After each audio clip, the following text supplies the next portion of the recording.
Remember how I made that video about how I picked up a second job? Yeah, well, I already quit it, and today I'll explain why.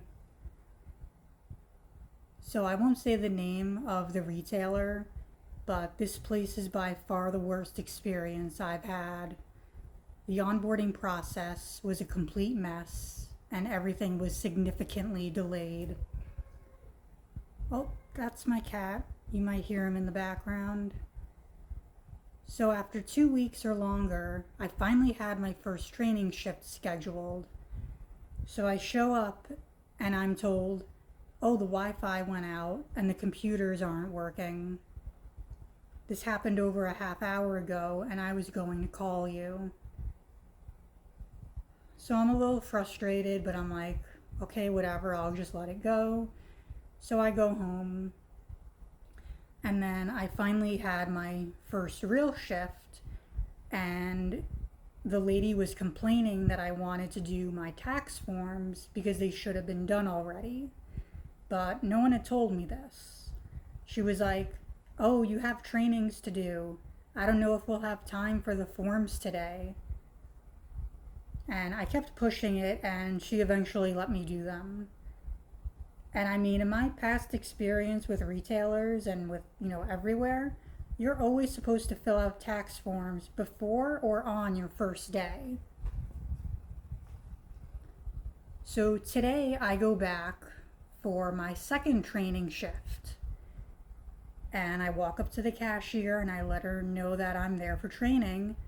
And I get told, doing your training is going to be a problem. The computers are down. And I'm thinking to myself, you gotta be freaking kidding me again.